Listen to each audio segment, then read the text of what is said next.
आज आपण इथे छान अशी चिंचाची चटणी बनवणार आहे। आंबट गोड तिखट या प्रकारे चव येणार आहे आणि आपण प्रत्येक भाजीला काही ना काहीच तोंडी लावायला बनवतच असतो। तर काय बनवण्यापेक्षा आपण ही चटणी जर बनवून ठेवली ना तर ही तोंडी लावायला आपल्याला काम येऊ शकते आणि तोंडाला चव पण वाढते। आणि चिंच म्हटलं म्हणजे त्यात जीवनसत्व असतं, ते आपल्याला तर खूपच उपयुक्त असतं।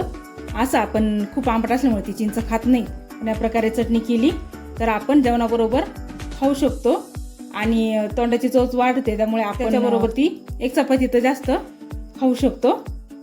तर तुम्ही नक्कीच घरी ट्राय करा आणि माझा पूर्ण व्हिडिओ बघा आणि माझ्या चॅनलला लाईक सबस्क्राईब करा। चला मग आपण वेळ न लावता सुरुवात करूया। मी चिंचाची चटणी बनवण्यासाठी चिंच घेतली आहे, लसूण घेतलाय आणि गुळ किसून घेतलाय मी थोडासा, आणि मिरच्या घेतल्या। मिरच्या इथं आपण आपल्या आवडीनुसार घ्यायचे आहे, त्या खूप तिखट मिरच्या आहे त्यामुळे मी या 9 ते 10 मिरच्या घेतल्या आणि एक वाटी इथे मी चिंच घेतली आहे। ही चिंच प्रत्येक ठिकाणी उपलब्ध असते, बाजारात पण उपलब्ध असते आणि गावाकडे तर सहज उपलब्ध असते, कारण कोणाच्या शेताच्या बांधावरती किंवा रस्त्याच्या कडानं ही चिंच उपलब्ध असते। त्यामुळे बिलकुल टेन्शन घ्यायचं नाही, चिंच सहज भेटते। त्यामुळे आपण चालू पटकन अशी ही रेसिपी बनवू शकतो आणि आपल्या तोंडाला चव येण्यासाठी ही चटणी आपण घरी बनवू कुठल्या भाजीसोबत आपण हिला तोंडी लावायला बनवू शकतो। कारण प्रत्येक वेळेस आपल्याला तोंडी लावायला चटणी वगैरे तर लागतेच, ती चटणी करून ठेवली तर भरपूर दिवस टिकते, लवकर खराब होत नाही। तर चला हिला आपण मिक्सरमध्ये घालून वाटून घेऊ आणि सर्व संगच घालायचं नाही, आधी चिंच वाटून घ्यायची आहे, नंतर बारीक बारीक सर्व पदार्थ घालायचे। मिक्सरचं भांडे घेतले मी, त्यात ही चिंच घालून घ्यायची। यातून मी चुनचुके काढून घेतले। आता छान असं मिक्सरला लावून बारीक करून घेऊ आपण। मी इथं छान अशी बारीक करून घेतली आहे। यात आपण घालायचे या मिरच्या,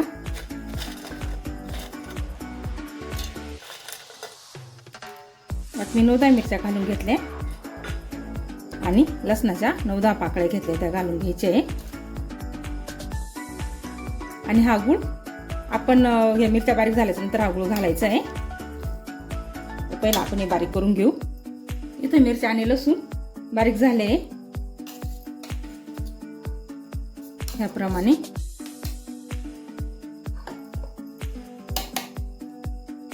आणि हा आता किसलेला गूळ यात घालून घेऊ। जर गूळ आवडत असला तर घाला तुम्ही, नाही आवडला तर नाही घातला तरी चालेल, कारण आंबट तिखट पण छान लागते। अशी आंबट गोड तिखट अशी या प्रकारे चटणी तयार होते। आपण हे परत एकदा मिक्सरला फिरवून घेऊ। इथे छान अशी चटणी आपली तयार झाली आहे। इथे मी एक पाण्याचा थेंब वापरलेला नाहीये, बिना पाण्याचीच आहे, त्यामुळे ही किती काही दिवस टिकू शकते। आपण हिला एका वाटीत काढून घेऊ।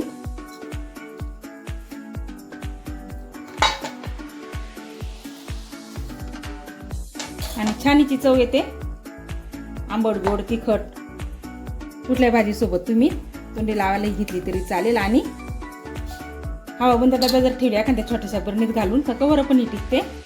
इथे आता आपली चटणी तयार झाली आहे। यात हवा असल्यास तुम्ही कच्चं तेल टाकून जेवणाबरोबर खाल्ली तरी चालेल।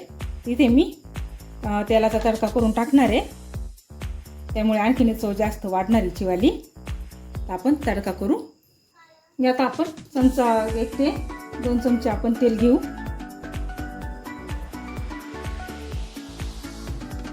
इथे मी 2 चमचे तेल घेतलं। आता हे मी तेल गॅसवरती कडकडीत गरम करते। या चटणीमध्ये चवीनुसार मीठ पण घालायचे, कारण मी सुरुवातीला तुम्हाला मीठ टाकायचं सांगायचं विसरले होते, तर मीठ पण चवीनुसार घालून घ्या। इथे मी तेल एकदम कडकडीत असं गरम करून घेतलंय। यात आपण थोडेसे जिरे घालून घेऊ आणि हे कडकडीत तेल यात आपण घालून घ्यायचंय।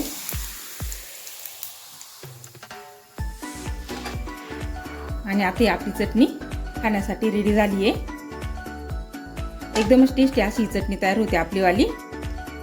छान मिक्स करून घ्यायचं आणि ही चटणी तुम्ही किती काही दिवस ठेवा। आणि माझा व्हिडिओ थोडा जरी आवडला असेल तर लाईक आणि सबस्क्राईब करा।